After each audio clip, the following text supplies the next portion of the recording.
ഇല്ലാതിരിക്കുക എന്നതാണ് മുആമലാത്ത്.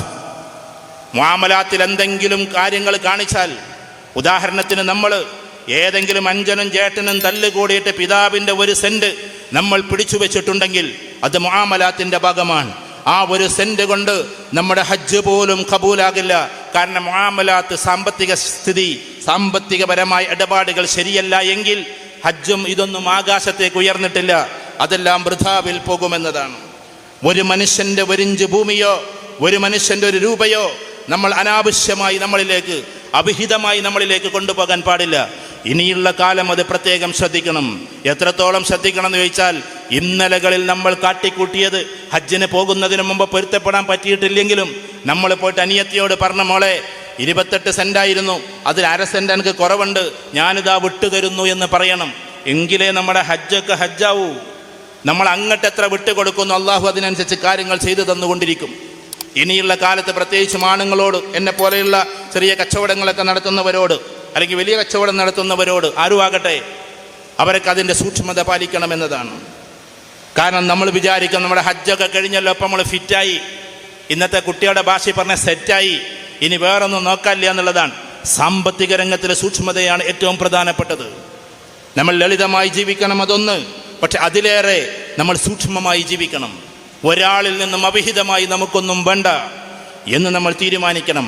അതിൽ റിയൽ എസ്റ്റേറ്റുകാരുണ്ടെങ്കിൽ ഞാൻ ക്ഷമിക്കണം, നാട്ടു നടപ്പനുസരിച്ചുള്ളതല്ല, അയാളോട് പറഞ്ഞിട്ട് പൊരുത്തപ്പെട്ടത് തരാവൂ. അല്ലാതെ ഇത്ര ശതമാനം വാങ്ങണമെന്ന് പറഞ്ഞിട്ട് അതിലിങ്ങനെ ആർത്തി പിടിച്ച് വാങ്ങല് പോലും മുആമലാത്തിൽ ചതിയാണ് എന്നതാണ്. നമുക്ക് പറയാനുള്ളത് പറയാമല്ലോ. ഞാൻ എന്തായാലും ഞാൻ മൈക്കിലൂടെ പറഞ്ഞതുപോലെ അത് റെക്കോർഡാക്കണം. ഒരൊറ്റ വിദ്യാർത്ഥികളിൽ നിന്നോ ഒരു പറമ്പച്ചോടത്തിൽ നിന്നോ, എൻ്റെ മധ്യസ്ഥത്തിൽ ഒരുപാട് പറമ്പച്ചോടം നടന്നിട്ടുണ്ട്, 1000 രൂപ പോലും ഞാൻ വാങ്ങിയിട്ടില്ല. ആ ഉറപ്പുള്ളതുകൊണ്ടാണ് ഞാൻ നിങ്ങളുടെ മുമ്പിൽ പറയുന്നത്. 1000 രൂപ പോലും. അതിൻ്റെ അർത്ഥം ഇപ്പോൾ കമ്മീഷൻ വാങ്ങണ്ടെന്നൊന്നുമല്ല, നിങ്ങൾ വാങ്ങിക്കോ, പക്ഷെ പൊരുത്തപ്പെട്ട് വാങ്ങണം.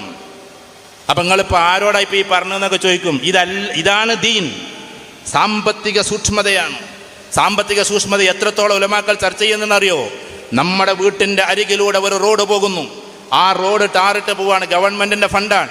അതിലിടയ്ക്ക് മെമ്പർ നമുക്ക് നല്ലോണം അറിയണ മെമ്പറുമാണ്, അല്ലെങ്കിൽ MLA നല്ല പരിചയമുണ്ട്. അപ്പം നമ്മളെ ഗേറ്റിക്ക് കൊണ്ടൊന്ന് കയറ്റിയിടാൻ വേണ്ടിയിട്ട് പറയാം. അങ്ങനെ നമ്മളെ ഗേറ്റിലേക്ക് അതൊന്നാണ് കയറ്റിയിടുക.